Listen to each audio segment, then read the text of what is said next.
Hello to all my friends out there. Hi, you guys. This video is why stockpiling food is the most important prep. So you might be thinking, why should I bother? I'm always going to be able to get food. Okay, so maybe you have a roof over your head, but just barely enough money to pay for your rent. Or maybe something comes up leaving you very little money to survive on. So one of the reasons stockpiling food is the most important prep is something could disrupt the flow of money, or it could disrupt your income, such as sickness or injury. I mean, every time we get in the car, we could have a car accident. And then if we were really sick, we couldn't go to work. And the disability or whatever you get might not be enough to pay all of your bills. So, you could get sick as well. I mean, any kind of sickness. You could catch something, or you could just get a degenerative disease, and sickness could make it impossible for you to go to work. Or you could get some kind of sickness that would make it impossible to do the job you generally did. Like if you had a very taxing type job, you could lose your job entirely. You really could. Or they could cut your hours. I was working in Santee, and one of my customers came in and said, I just lost my job. I go, well, why don't you apply for some kind of loan to get some cash to tide you over? He goes, that's a good idea, before they find out you lost your job. But what if that wasn't possible? Okay, the people in Wuhan are quarantined. They can't get to work because the places they are working might not be conducting business. So we go back to loss of job, and then you lost your job, and if you're living paycheck to paycheck and you don't have any food, that's going to be really, really bad. So anything that would cause you not to be able to do your job. And if you had food until you could find another job, that would really help. Or like any kind of unexpected expense, like having to buy a new car, something like that. It could be anything. Okay, one of the reasons you might want to stockpile food is because if we're hit by some kind of plague, even an insect plague could consume or destroy a lot of crops. That's why they're so dangerous. And it's not always possible to, I stockpile tea, it's not always possible to kill them. Some of these swarms were ginormous. Another plague would be animal disease, and an example of this is the swine virus in China. And they made it so much worse because they sold the animals in the disease state, and it reduced the amount of food 1/3. And we had, I think it was flooding that killed a lot of our livestock and crops as well. So, any kind of disasters can impact the food supply, and you're going to be so much better off if you have food in your house.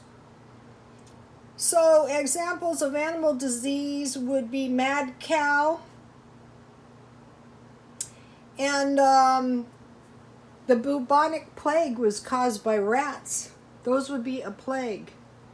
Malaria is one of the leading causes of death.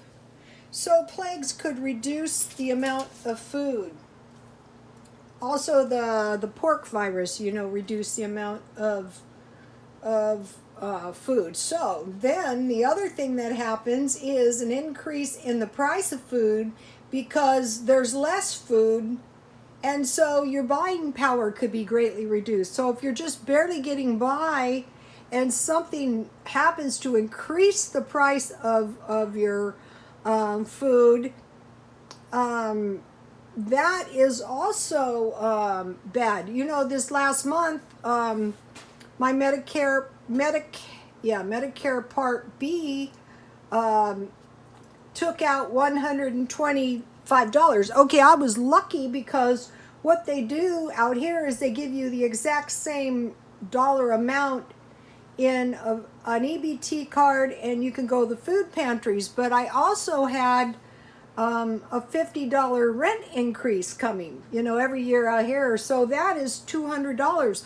Well, what if you don't have enough money as it is and these kind of things happen? Well, it's going to be really bad. Okay, so now why food is the most important stockpiling for prepping is war. If you survive the war, you could be, when you get back from the war, you could be unable to return to work. You could be injured. You could have post-traumatic stress syndrome, or you could have chemical issues such as Agent Orange. There could be long periods of time to recover. Or if you live in a war zone, no running water, no food, and disease. Running sewage is an issue as well. Okay, so now, if the power grid went down for a significant amount of time, there could be mass food spoilage. There's no refrigerations. That's why I'm pretty much stockpiling cans. Remember the lady who was starving in Mexico and the old man gave her a bag of beans, a bag of rice, and told her to plant a garden? Well, in the meantime, you're going to need vegetables, not just beans and rice. So if you stockpile cans of vegetables, and preferably in the big cans, that is really going to help you. And I want to show you something. This is I planted seeds out of my food. I'm not sure what this is. But what I did is I just cut a little piece off and I started planting it, and something sprouted. As to what happens, we have to wait and see. So you want to be thinking, wow, if the power grid went down, what would happen? What if all my food spoiled? What if it didn't go back? It could, it could go down. Another thing is, if the power grid goes down, people dependent on delivery, when they order their food and it comes to them, and they wouldn't be able to place the order. Like an Uber driver would be shut down, Okay, now trucking. If trucking was shut down, it would be so bad. What would shut trucking down would be major earthquakes, floods, snow. My son was caught in a blizzard-like condition going to Las Vegas, and all the truckers pulled over. They knew they couldn't get through, but it wasn't that extreme, so they were able to get through. But it was extreme. Attacks, or if somehow the roads were destroyed or sabotaged. Oh, no one's gonna sabotage the roadways. Okay. Increased prices. Well, where will we see increased prices? Well, when the part of the market is destroyed, you can pretty much expect a price increase. Okay, when we had the beef drowned and the pork drowned and some of our crops, we had supplies of food, and they sent some of the cattle to market and the swines early, so they didn't have as much yield, but the markets weren't totally destroyed, but they could be. But if it was severe, you would expect increases in meat, milk, cheese, and the one thing would be gasoline. That'd be really bad too. Okay, so now,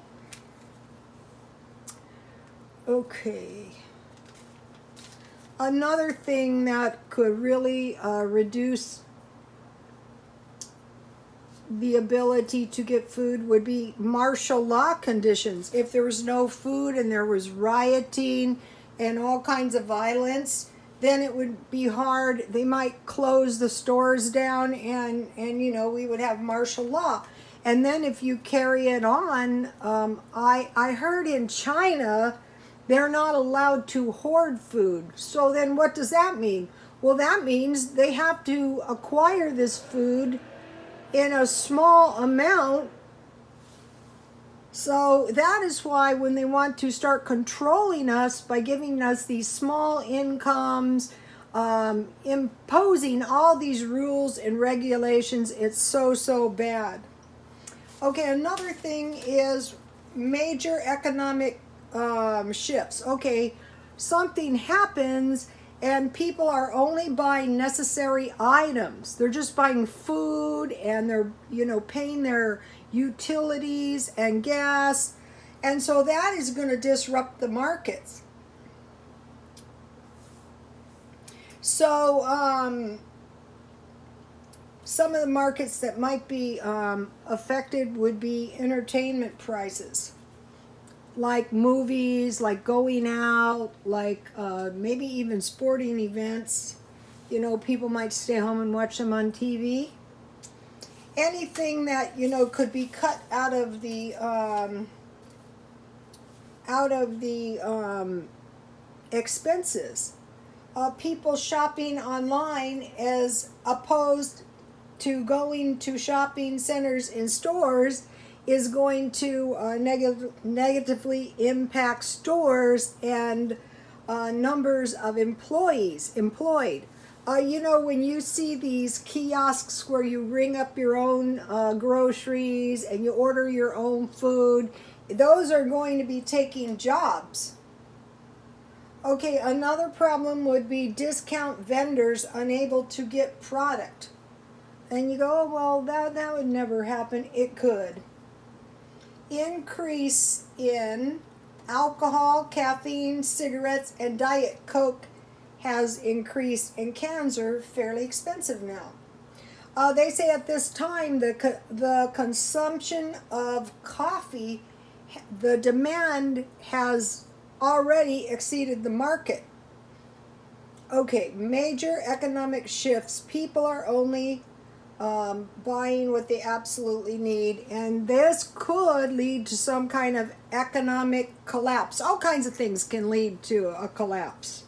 So they don't want your cash, they don't want your cards.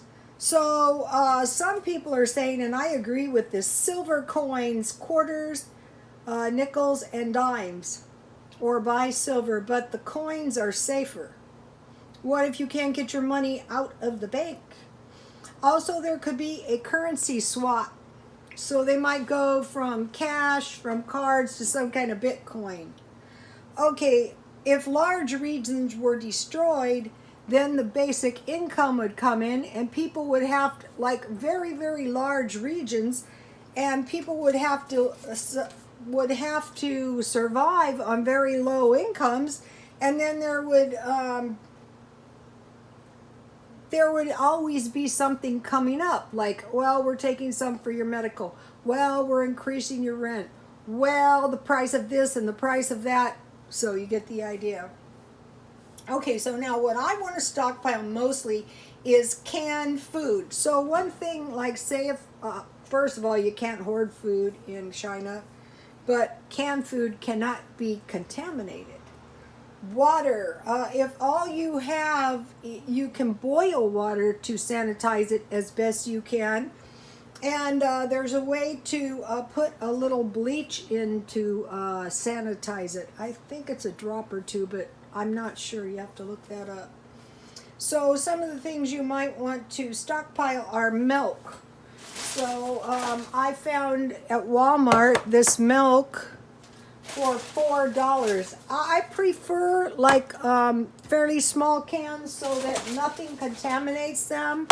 And so I stockpile a lot of milk because, for one thing, babies can drink it, but for another thing, it can be substituted for protein, and you can learn to make yogurt and you can learn to make cheese. You need to, this is non-fat dry milk, but it was very, very cheap, so I bought it. Okay, so milk, you need oil. One of the followers mentioned that in World War II, they ran out of oil and were so desperate they even tried to consume motor oil. So basically, you know, they were starving. Lard is still pretty cheap. Beans and rice, but you need vegetables.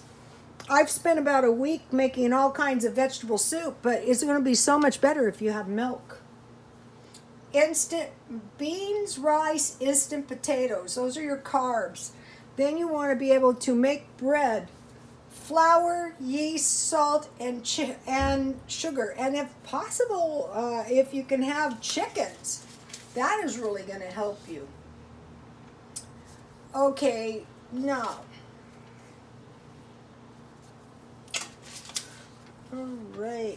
Now, the other thing I wanted to mention, the other thing and pretty much the last thing, is you want to stockpile continuously so that you're always enlarging on your stockpile. So what I bought, and I think it's helpful to show the person what you buy. Where is my, oh, here it is. You want to be very careful to keep your refrigerated stuff. I bought at, I think it was Grocery Outlet, this $8.99 bacon for $2.99. I bought 2 of them. That's a lot of bacon.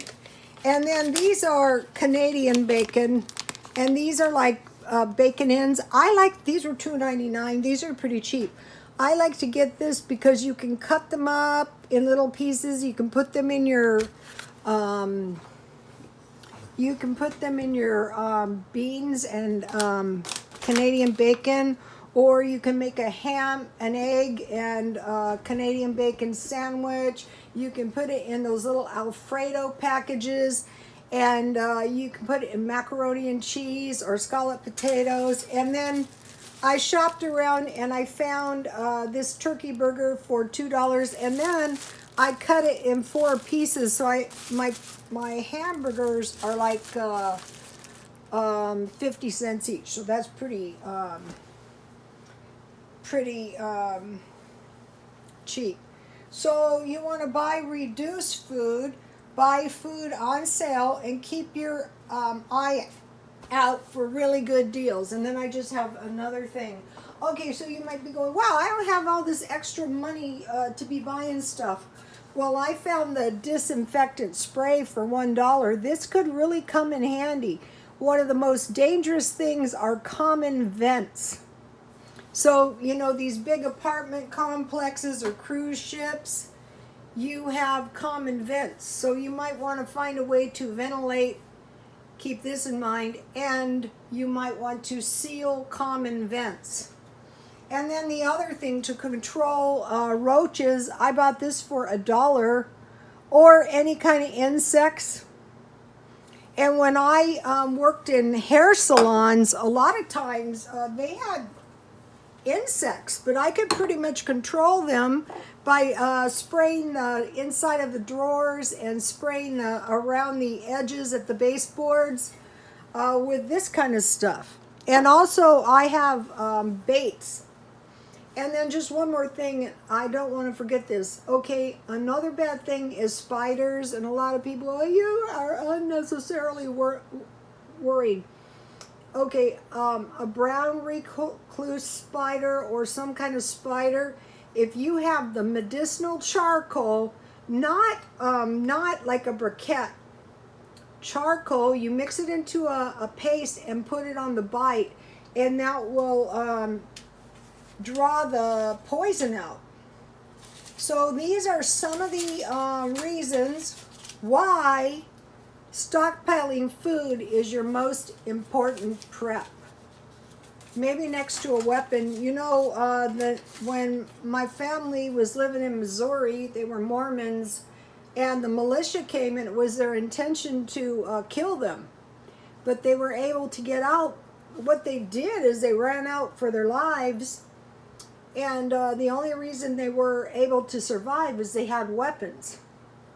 So this is just some stuff for you guys to think about. I think the little by little by little approach is the best. Okay, you guys, please like, comment, and subscribe, and God bless you all.